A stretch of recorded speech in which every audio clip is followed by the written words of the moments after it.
Hello students, सभी को हमारे यूट्यूब चैनल में स्वागत है। और आज हम लोग क्लास 9 के जियोग्राफी यानी कि भूगोल के चैप्टर 2 देखने वाले हैं। और चैप्टर 2 का पहला पार्ट जो है ये अपलोड हो चुका है। ये पहला पार्ट का ही दूसरा भाग यानी कि पार्ट 2 है। इसे आज हम लोग पूरा चैप्टर 2 को ख़त्म करेंगे। तो जो नए स्टूडेंट इस चैनल में जुड़े हैं वो इस चैनल को सब्सक्राइब जरूर करें, ताकि आने वाले जितने सारे वीडियो अपलोड होगा उसका नोटिफिकेशन जो है आप लोगों को मिलता रहेगा। तो चलिए हम लोग इसे शुरू करते हैं। और ये वीडियो शुरू से लेकर अंत तक देखें, बहुत ही इंटरेस्टिंग होने वाला है वीडियो। और एक एक करके हम लोग पूरा जो है इसे जानकारी प्राप्त करेंगे। तो देखिए, पहला आज जो हम लोग पढ़ने वाले हैं ये जो है उत्तरी मैदान। क्या है? उत्तरी मैदान है। इस उत्तरी मैदान के बारे में हम लोग जानकारी प्राप्त करेंगे। तो देखिए, उत्तरी मैदान जो है, उत्तरी मैदान 3 प्रमुख नदियों जो प्रणाली है ये कौन कौन से? सिंधु, गंगा एवं ब्रह्मपुत्र। इस 3 नदी में ही ये मैदानी इलाका तैयार किया है, ठीक है। तथा इसकी सहायक जो नदी है ये भी बना है। यह मैदान जलोढ़ मृदा से बना है। यह जो मैदान है ये जलोढ़ मृदा के कारण ही बना है। उस मृदा बहुत ही भरपूर मात्रा में इस जगह पे मिलता है। लाखों वर्षों में हिमालय के गिरिपाद पर स्थित बहुत बड़े बेसिन द्रोणी में जलोढ़ का निक्षेप हुआ। तो निक्षेप का मतलब इकट्ठा हो जाना, उस जगह में इकट्ठा हो जाना, जिससे यह उपजाऊ मैदान का निर्माण हुआ है। और जो मैदानी क्षेत्र में जो मिट्टी हम लोग को मिलता है ये बहुत ही उपजाऊ मिट्टी होती है।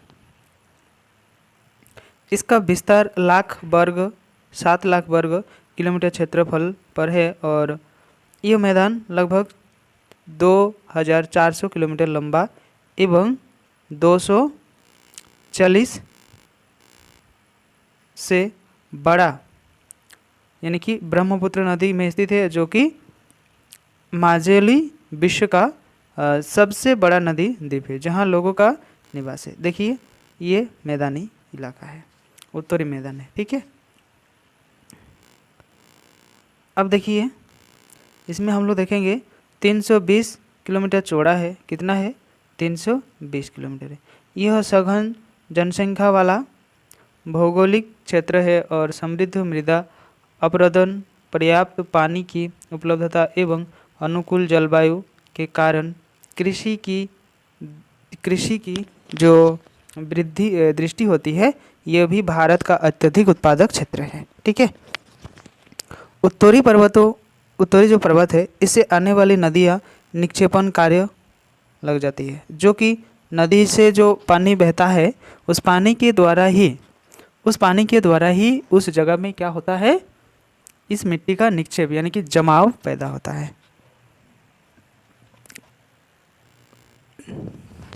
नदी के निचले जो भाग है इस भागों में ढाल कम होती है। जो नदी का निचला भाग है इसमें ढाल कम होता है, यानी कि जैसे हम लोग इस तरह से जो है एकदम प्लेन जैसा होता है, मतलब इस तरह से ढाल नहीं होती है, ठीक है।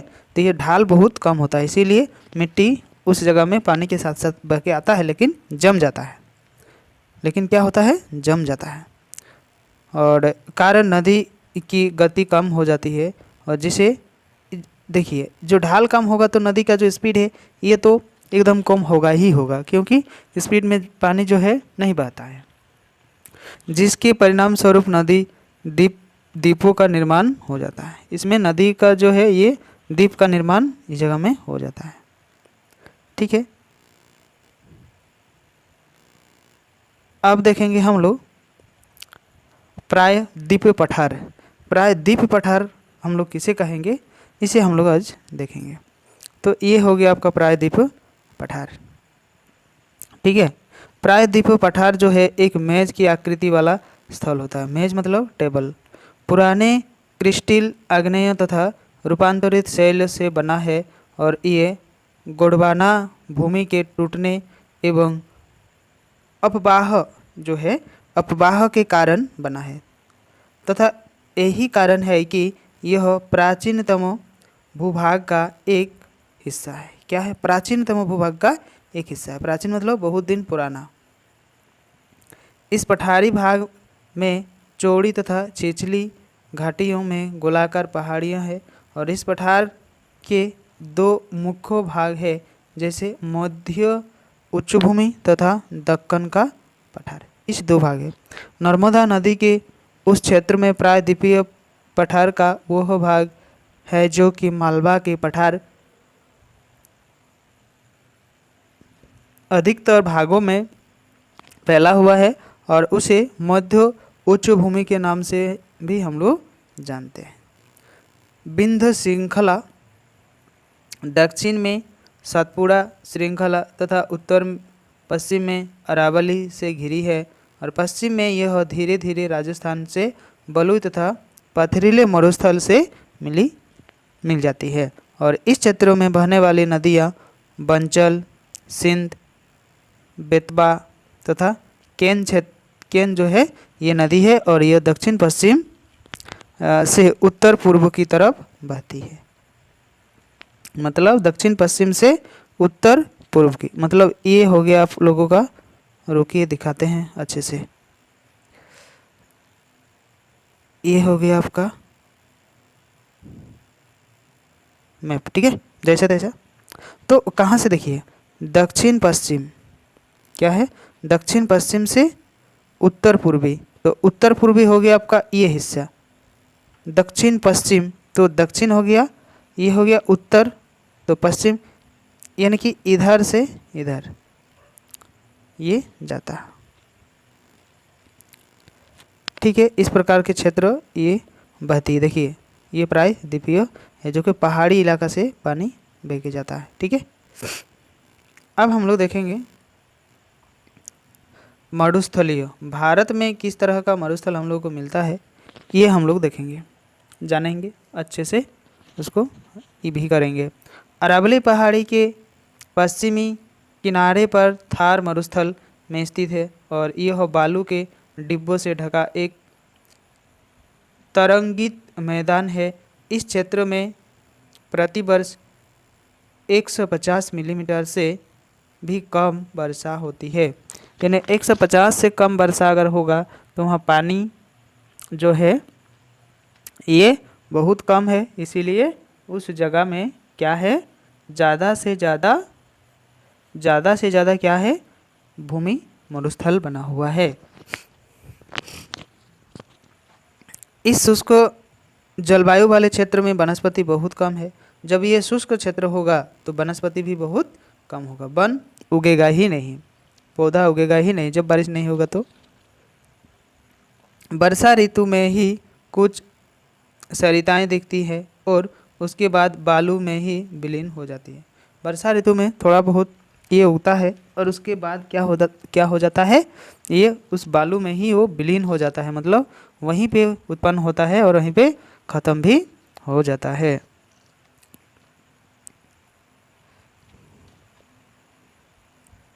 पर्याप्त जल नहीं मिलने से यह समुद्र तक नहीं पहुंच पाती है। केवल लूनी इस क्षेत्र में सबसे बड़ी नदी है। लूनी जो नदी है ये सबसे बड़ी नदी है और पर्याप्त पानी नहीं मिलने के कारण समुद्र से यह इसका जो लिंक है ये नहीं कर पाता है। बराकन अर्धचंद्राकार बालू का टीला एक विस्तार बहु अधिक क्षेत्र पर होता है। ठीक है,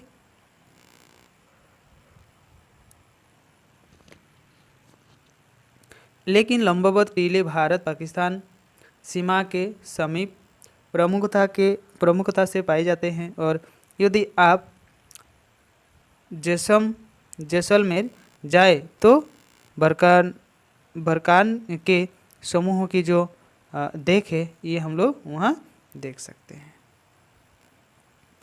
अब देखेंगे हम लोग तटीय मैदान। तटीय मैदान कैसा है, क्या है, नहीं है, इसे हम लोग जानेंगे। प्रायद्वीपीय पठार के किनारे पर संकीर्ण तटीय चट्टानों का विस्तार होता है। यह पश्चिम में अरब सागर से लेकर पूर्व में बंगाल की खाड़ी तक विस्तृत है और पश्चिम तट पर पश्चिमी घाट पर अरब सागर के बीच स्थित एक संकीर्ण मैदान है और इस मैदान के 3 भाग से हम लोग इसे जानते हैं। इसे तट, उत्तरी भाग कोंकण, मुंबई तथा गोवा, मध्य भाग जो है, इस मध्य भाग में हम लोग क्या करेंगे, कन्नड़ के मैदानी दक्षिणी भाग में मलबार तट ये स्थित होता है। बंगाल की खाड़ी के साथ विस्तृत मैदान चौड़ा हुआ है और बंगाल की जो खाड़ी है, बंगाल की खाड़ी के साथ विस्तृत मैदान चौड़ा एवं समतल होते जाता है। उत्तरी भाग में इसे उत्तरी जो सरकार इसे हम लोग कहेंगे। ये क्वेश्चन बहुत ही इम्पोर्टेंट है, ठीक है। उत्तरी सरकार किसे हम लोग कहते हैं, तो इसे कहा जाता है उत्तरी भाग से, इसे उत्तरी सरकार के नाम से जाना जाता है। जबकि दक्षिण भाग में कोरोमंडल के तट के नाम से हम लोग इसे जानते हैं। बड़ी नदियाँ जैसे महानदी, गोदावरी, कृष्णा, कावेरी इस तट पर विशाल रूप से क्या बनाता है, डेल्टा का रूप बनाता है, डेल्टा का निर्माण करती है। और चिल्का झील पूर्वी तट पर स्थित है और एक महत्वपूर्ण भू लक्षण हम लोग देखते हैं। देखिए किस तरह से ये लोग फसल तटीय मैदान में उगा रहा है। तो ये एक चित्र आप लोगों को दिखाए, ये बहुत ही अच्छा चित्र है, ठीक है। अब देखेंगे हम लोग द्वीप समूह क्या है। देखिए क्या है, द्वीप समूह है। आप पहले ही देख चुके हैं कि भारत का मुख्य जो स्थल भाग है वह अत्यधिक विस्तृत है और इसके अतिरिक्त भारत में दो द्वीपों का समूह भी स्थित है। और क्या आप इस द्वीप समूह का पहचान कर सकते हैं? हाँ, अगर हम लोग इस तरह से उसका देखेंगे तो हम लोग उसे पहचान कर सकते हैं। देखिए ये जो एक द्वीप दिख रहा है आप लोगों को, ये चारों तरफ जो है पानी ही पानी है, ठीक है। और ये हिस्सा जो है ये हो गया आपका द्वीप, ये हो गया आपका द्वीप, ठीक है। अब इसकी जो जानकारी है इसे हम लोग देखेंगे।